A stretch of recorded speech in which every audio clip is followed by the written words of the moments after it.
আসসালামু আলাইকুম বন্ধুরা, welcome back to my channel. আশা করছি সবাই ভালো এবং সুস্থ আছেন। আলহামদুলিল্লাহ আমিও ভালো আছি আপনাদের দোয়া এবং ভালোবাসায়। আজকে আমি ট্রাভেল করব ঢাকা থেকে বগুড়ার উদ্দেশ্যে। ভ্রমণ সঙ্গী হিসেবে থাকছে আমাদের সকলের পরিচিত হানি পরিবহনের হিনো AK-1J মডেলের বাস। তো হানি পরিবহনের সাথে বর্তমানে আমার ভ্রমণ অভিজ্ঞতা কীরকম ছিল সম্পূর্ণটা শেয়ার করার চেষ্টা করব আপনাদের সাথে। তো চলেন বন্ধুরা, কথা না বাড়িয়ে আমরা আমাদের ভিডিওর মূল অংশে চলে যাই। আমি এখন আছি ঢাকা বাইপাইল কাউন্টারে। এখান থেকে আমার যাত্রা শুরু হতে চলেছে বগুড়ার উদ্দেশ্যে। আমার সিট হচ্ছে A2 এবং এটি হচ্ছে আমার বাস, যেটাতে আমি ট্রাভেল করব ঢাকা থেকে বগুড়ার উদ্দেশ্যে। এবং আমার টিকিটের মূল্য নেওয়া হয়েছিল 550 টাকা। ঢাকা থেকে বগুড়া সচরাচর সবগুলো বাসের টিকিটের প্রাইস একরকমই নিবে আপনার কাছ থেকে। বাসটির রেজিস্ট্রেশন 154391। হিনো AK-1J মডেলের ড্যাশবোর্ড। সিটের ব্যাপারে যদি আসি তাহলে বলবো সিট নিয়ে কোনো কমপ্লেন থাকবে না। দেখতে দেখতে আমাদের বাসটি চলে আসে বাইপাইল। তো এখান থেকে আমরা যাত্রা শুরু করি। এখন আমরা এগিয়ে চলছি চন্দ্রার উদ্দেশ্যে।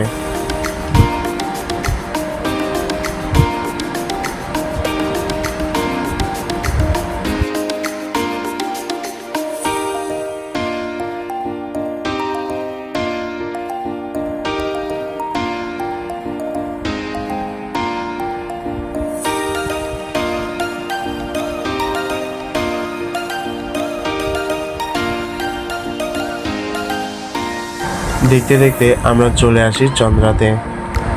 এখানে আমাদের যাত্রী না থাকার কারণে আমরা খুব একটা সময় কাটাইনি, আমরা আবার ছুটে চলছি।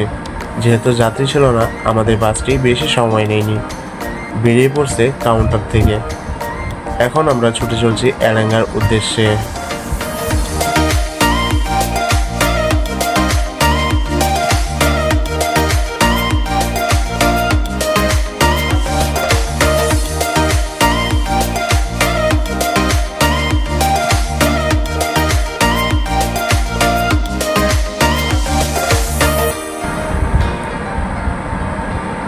হঠাৎ এইখানে একটি বাস লাভারের সাথে দেখা হয়ে গেল। ভালোবাসা অবিরাম।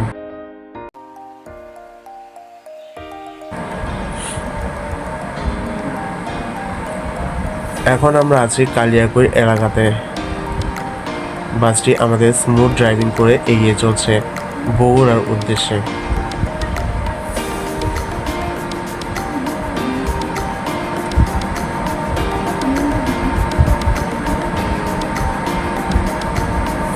ড্রাইভার সাহেব খুব স্মুথ ড্রাইভিং করছিল এবং আমি তাকে স্পিড বাড়ানোর জন্য কোনোভাবে উৎসাহিত করিনি।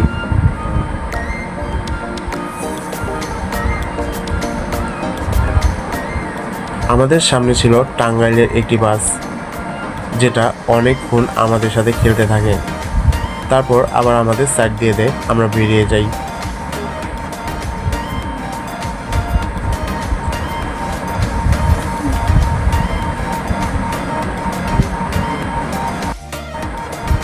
যারা হিনো AK-1J-র ইঞ্জিন সাউন্ড শুনতে যাচ্ছেন তারা শুনতে থাকুন এবং রাস্তার অপরূপ দৃশ্য উপভোগ করতে থাকুন।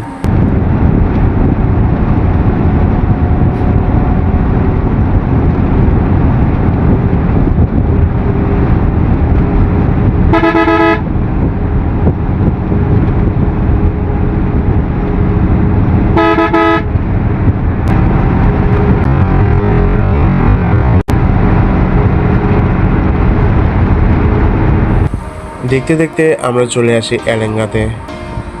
এখন আমরা ছুটে চলছি যমুনা সেতুর উদ্দেশ্যে। সেদিন বন্ধ থাকার কারণেও রাস্তায় তেমন চাপ ছিল না।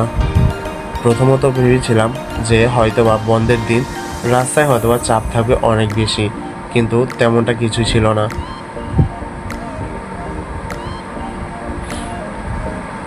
ওই পাশ দিয়ে চলে যাচ্ছে সেম আরেকটি বাস।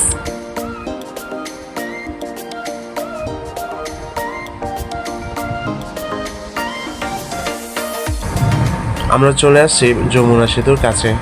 আমাদের সামনে পড়েছে RK ট্রাভেলস, যাকে বলে বগুড়াতে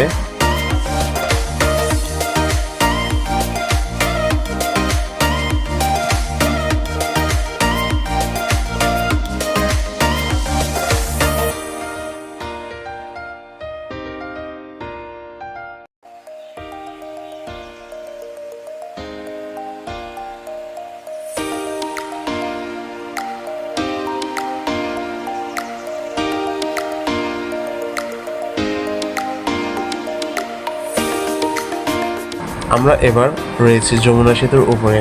আপনারা ওই পাশে লক্ষ্য করলে দেখতে পারবেন যে ওইখানে রয়েছে ট্রেনের জন্য আরেকটি লাইন।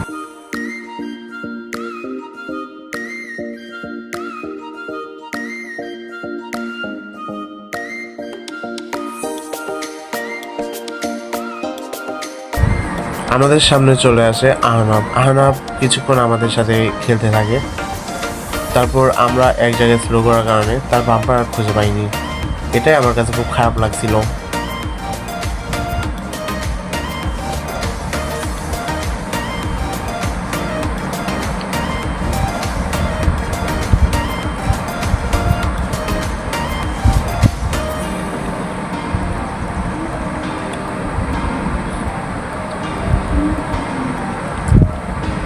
দিনটা ছিল শুক্রবার।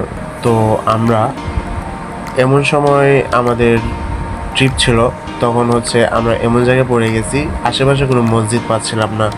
তো সবাই বলতেছিল যে কাছে কোনো মসজিদ পেলে দাঁড় করাবেন, আমরা নামাজটা পড়ব।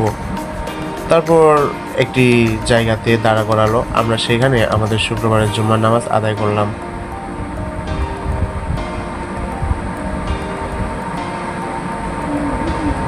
যমুনা সেতু পাড়ি দিয়ে আমরা চলে আসছি কাছাকাছি। এখন আমরা রয়েছি সিরাজগঞ্জ হাইওয়েতে।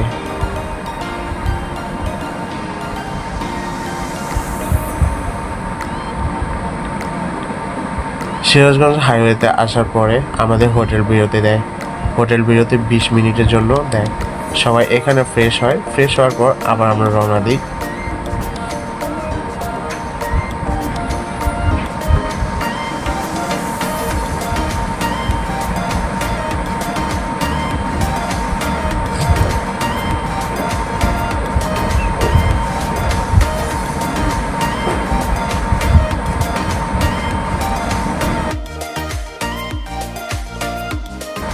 আমরা ইতিমধ্যে প্রবেশ করেছি বগুড়া শহরে।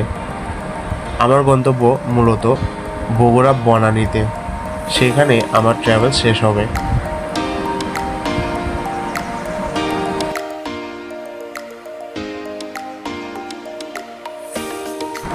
সামনে আসে অপু পরিবহনের একটি বাস, যে বাসটি আমাদের সাথে ছেড়েছিল।